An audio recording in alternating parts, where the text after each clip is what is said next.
Hello friends, मैं हूं राकेश गोस्वामी और आप देख रहे हो यूट्यूब का मेकिंग प्रोजेक्ट चैनल। तो फ्रेंड्स, आज हमारा बेसिक इलेक्ट्रॉनिक्स और रोबोटिक्स सीरीज का तीसरा वीडियो है, जिसमें हम डिजिटल मल्टीमीटर का यूज़ करना सीखेंगे। और इस वीडियो को तीसरे नंबर पे मैंने इसलिए रखा है क्योंकि हमारे जो नेक्स्ट वीडियो कंपोनेंट पर होंगे, जिसमें रजिस्टर, डायोड, ट्रांजिस्टर आदि को टेस्ट करने की जरूरत पड़ेगी और जिसके लिए मल्टीमीटर का यूज़ करना आना चाहिए। तो चलिए स्टार्ट करते हैं। तो फ्रेंड्स, वैसे तो मल्टीमीटर काफ़ी वैरायटी में आते हैं, लेकिन ये मल्टीमीटर काफ़ी सस्ता और मार्केट में आसानी से मिल जाता है। तो हम इस मल्टीमीटर के कई सेक्शन के बारे में जानेंगे। जैसे डिस्प्ले, ये वो सेक्शन है जो मल्टीमीटर द्वारा मापी गई वैल्यू को दर्शाता है। टेस्ट प्रोब्स, कंपोनेंट को मल्टीमीटर से टेस्ट करने के लिए इसको कंपोनेंट से कनेक्ट करते हैं। और पॉइंटर, इस पॉइंटर से वैल्यू मापने के लिए पॉइंटर को रोटेट करके किसी भी दिशा में सेलेक्ट कर सकते हैं। डीसी वोल्टेज, इस सेक्शन में हम डीसी वोल्टेज को माप सकते हैं। एसी वोल्टेज सेक्शन, इस सेक्शन में हम एसी वोल्टेज को माप सकते हैं। और डीसी एम्पियर सेक्शन, इसमें हम डीसी करंट को माप सकते हैं। और इसके बाद आता है कंटिन्यूटी, इसमें हम डायोड या कंटिन्यूटी को टेस्ट कर सकते हैं। और लास्ट में आता है रजिस्टर सेक्शन, इसमें हम किसी भी रजिस्टर की वैल्यू को माप सकते हैं। तो इस प्रकार से इसके कई सेक्शन होते हैं और अब हम इसका एक प्रैक्टिकल तौर पर यूज़ करना सीखते हैं। तो इसे यूज़ करने के लिए सबसे पहले तो हम ये जो प्रोब होती है, इनको इनके अंदर इंसर्ट करते हैं। जैसे ये जो ब्लैक वाली होती है, इसको हम जो कॉमन होता है, ये देखिए, इस कॉमन वाले में इंसर्ट करेंगे, ठीक है। और इसके बाद जो रेड वाली है, इसको हम ये देखिए VOHM यहाँ पे इंसर्ट करना है, जो 750 वोल्टेज है और 1000 वोल्टेज DC दिखा रखा है, यहाँ पे इंसर्ट करना है, ठीक। इसको मैंने इंसर्ट कर दिया है। तो सबसे पहले बात करते हैं हम DC वोल्टेज सेक्शन की, ठीक है। इसमें हम DC वोल्टेज को माप सकते हैं और जो मापने की इसमें जो वैल्यू है वो माइक्रो 200 वोल्टेज से लेकर के 1000 वोल्टेज तक इसमें माप सकते हैं। अगर हम किसी DC वोल्टेज को माप रहे हैं और उसकी वैल्यू को हमें पता नहीं है, तो हम सबसे पहले ये जो पॉइंटर होता है, इसको 1000 वोल्टेज पे सिलेक्ट करते हैं, ठीक है। इस पर हम मापते हैं। जैसे मैं आपको एक बैटरी, ये जो बैटरी है 9 वोल्टेज की बैटरी है, इसका वोल्टेज माप के दिखाता हूँ। मापने के लिए हम इसको नेगेटिव से नेगेटिव को और पॉजिटिव से पॉजिटिव को कनेक्ट करते हैं। ये देखिए, दिखा रहा है 9 वोल्टेज, ठीक है। इसके बाद अगर हम 200 वोल्टेज पर इससे सिलेक्ट करते हैं तो ये दिखाएगा 9.1 वोल्टेज। इसके बाद ये देखिए, ये दिखा रहा है 9.7 मान लीजिए आप, ठीक है। और इसके बाद हम अगर किसी माइक्रो वोल्टेज को मापना हो तो पॉइंटर को यहाँ पर सिलेक्ट कर देते हैं और इसमें हम 2000 माइक्रो वोल्टेज तक को माप सकते हैं। अगर उससे भी कम है तो उसमें हम इस जो पॉइंटर होता है, इसको 200 माइक्रो वोल्टेज पर सिलेक्ट कर देते हैं, ठीक है। जैसे मान लीजिए मैंने यहाँ पे सिलेक्ट कर दिया और जब मैं इनको, ये जो प्रोब को टच करता हूँ, तो इसमें कुछ वोल्टेज, माइक्रो वोल्टेज पैदा होता है। देखिए, ये देखिए, ठीक है, इस तरह से।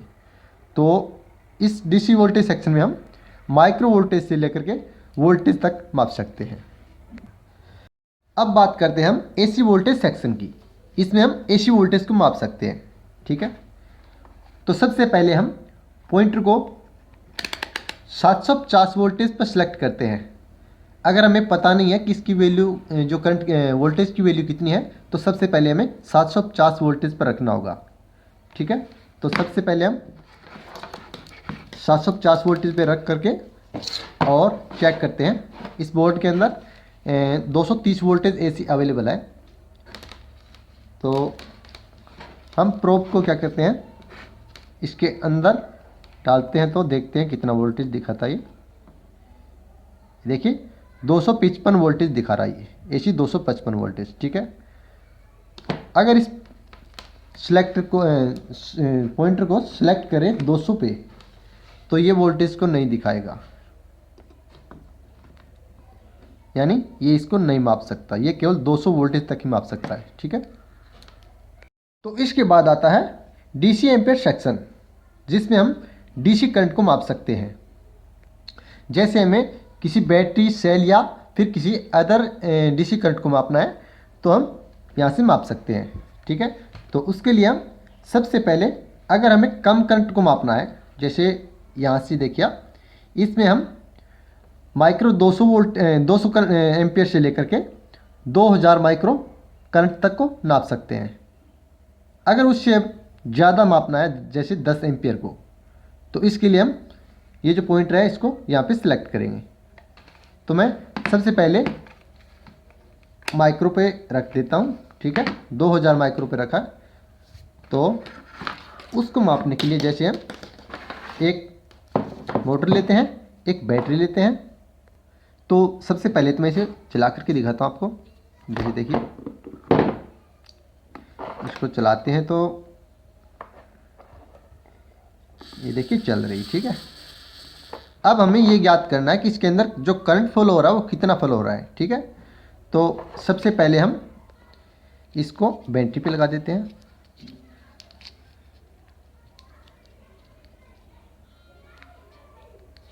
ठीक है, अब हम पॉजिटिव को पॉजिटिव से कनेक्ट कर देते हैं, रेड कलर वाले को। ठीक है,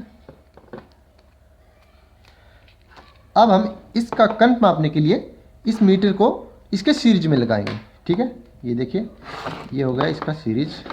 थोड़ा सा अलग कर देता हूँ ताकि आपको अच्छे से समझ में आए। ठीक है,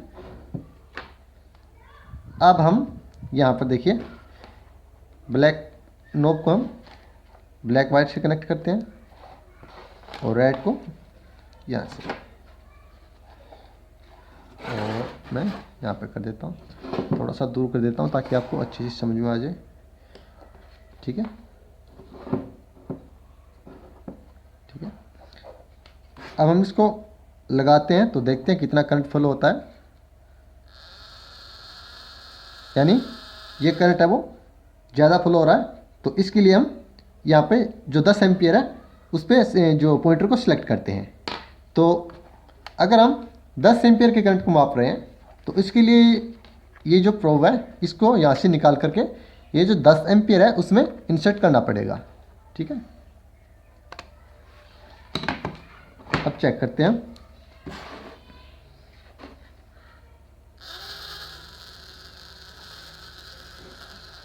एक मिनट, इसके लिए हमें इस पॉइंटर को यहाँ पे सिलेक्ट करना पड़ेगा। ठीक है, अब चेक करते हैं। ये देखिए ये दिखा रहा है 0.04। ठीक है, इसके अंदर जो करंट फ्लो हो रहा है वो है 0.04। तो इस तरह से हम DC करंट को माप सकते हैं। ये जो करंट है वो एम्पियर में है, ना कि माइक्रो एम्पियर में। ये यहाँ पे दिखा रखा है देखिए 0.05 या 4। ठीक है, इस तरह से। अब हम बात करते हैं कनेक्टिविटी टेस्ट सेक्शन की। ठीक है, ये जो होता है ये कनेक्टिविटी सेक्शन होता है। ठीक है, तो हम सबसे पहले तो इसको निकाल लेते हैं, यहाँ से वापस डाल देते हैं। ठीक है, तो हम देखिए इसको पॉइंटर को हम यहाँ से यहाँ पर सिलेक्ट कर देते हैं कनेक्टिविटी में, और जब हम इसको शॉर्ट करते हैं तो एक बीप की आवाज़ आएगी। ये देखिए ये यहाँ पर अगर 1 आ गया तो समझो कनेक्टिविटी एकदम सही है। ठीक है, अगर 1 के अलावा आता है तो जो कनेक्टिविटी होता है उसमें कहीं ना कहीं प्रॉब्लम है। ठीक है, जैसे मैं इस वायर को टेस्ट करना चाहता हूँ कि ये अंदर से कहीं ओपन ना हो। ठीक है, ठीक है, यानी ये ओपन नहीं है। और अब हम इससे डायोड को चेक करते हैं। देखिए एक डायोड है, इसको चेक करते हैं। तो इसके दो साइड होती है, एक होता है P और दूसरा होता है N। तो हम सबसे पहले, चाहे हम किसी भी साइड में इसको चेक कर सकते हैं, लेकिन जो कनेक्टिविटी वो एक साइड में दिखाएगा, ठीक है। तो सबसे पहले हम एक साइड से चेक करते हैं, तो इसमें कुछ भी नहीं दर्शा रहा है, ठीक है। अब दूसरी साइड में चेक करते हैं पलट करके, तो देखते हैं इसका रेजिस्टेंस दिखा रहा है हमें 572 ओम, ठीक है। इसका मतलब ये डायोड है वो सही है। अगर इसमें दोनों साइड में दिखाएगा, मान लीजिए इस साइड में भी दिखा रहा है और हम पलट के देखें तो भी दिखा रहा है, तो इसका मतलब ये डायोड है वो फॉल्ट है, ठीक है। और इसके बाद जो सेक्शन आता है वो है रेजिस्टेंस सेक्शन, जो ये होता है यहाँ से लेकर यहाँ तक, ठीक है। इसमें हम रेजिस्टेंस को माप सकते हैं और उसकी जो वैल्यू होगी वो 200 ओम से लेकर के, मापने की जो वैल्यू है 200 ओम से लेकर के और 2000 किलो ओम तक को माप सकते हैं, ठीक है। तो मैं सबसे पहले क्या करता हूँ, यहाँ पे 200 पे सिलेक्ट कर देता हूँ, ठीक है। और इसके लिए मैं एक, मेरे पास रेजिस्टेंस है जो 100 ओम का है, तो हम मापते हैं। और इसका जो रेजिस्टेंस होता है, इसके कोई दिशा नहीं होती, इसको किसी दिशा में चेक कर सकते हैं, ठीक है। और इसके अंदर जो कलर कोड होता है वो हम जब नेक्स्ट वीडियो में जो कंपोनेंट वाले में रेजिस्टेंस के बारे में पढ़ेंगे तो तब मैं बताऊंगा कि जो रेजिस्टेंस की वैल्यू होती है वो किस तरह से निकालते हैं, ठीक है। इसके ऊपर रिंग के हिसाब से ही इसकी जो वैल्यू होती है। अगर हमें इनका पता नहीं तो हम मल्टीमीटर से चेक करके पता कर सकते हैं। तो मैं स्टार्ट करता हूँ। सबसे पहले देखिए आप सिलेक्ट, यहाँ से सिलेक्ट करते हैं 200 ओम पे और देखते हैं ये दिखा रहा है 100 ओम, ठीक है, एकदम सही बता रहा है। और इसके बाद है एक 10 के ओम का रेजिस्टेंस है मेरे पास, ये है 10 के ओम का, और इसको चेक करते हैं तो ये नहीं दिखाएगा क्योंकि ये केवल 200 ओम तक को ही माप सकता है, इसलिए हमें 20 के ओम पर सिलेक्ट करना पड़ेगा, ठीक है। तो अब देखते हैं, तो ये दिखा रहा है 10 के ओम, एकदम सही दिखा रहा है, ठीक है। और इसके बाद हम देखते हैं एक दूसरा रेजिस्टेंस है जो है 100 किलो ओम का, तो इसको चेक करते हैं। तो चेक करते हैं तो यहाँ पर देखते हैं तो ये इसको नहीं दिखाएगा क्योंकि इसकी जो मापने की जो कैपेसिटी है वो 20 किलो ओम तक ही माप सकता है। तो 100 किलो ओम को मापने के लिए हमें यहाँ पे करना पड़ेगा, यानी 200 किलो ओम को सिलेक्ट करते हैं। अब इसको माप सकते हैं। ये देखिए ये दिखा रहा है 96.4 या 5, यानी 100 किलो ओम का है तो इतनी बड़ी वैल्यू है, तो इसमें कोई ख़ास बात नहीं होती है, 1000 ओम की कोई दिक्कत वाली बात नहीं है, ठीक है। कहने का मतलब वैल्यू है वो सही दिखा रहा है। और इस तरह से हम इस मल्टीमीटर का आसानी से यूज़ कर सकते हैं। तो फ्रेंड्स, मल्टीमीटर को यूज़ करने का ये एक बेसिक सा तरीका था। अगर आपको ये वीडियो अच्छा लगा है तो वीडियो को लाइक करें और शेयर करें, और इस सीरीज से जुड़े रहने के लिए चैनल को सब्सक्राइब करके बेल आइकन को भी दबा दें।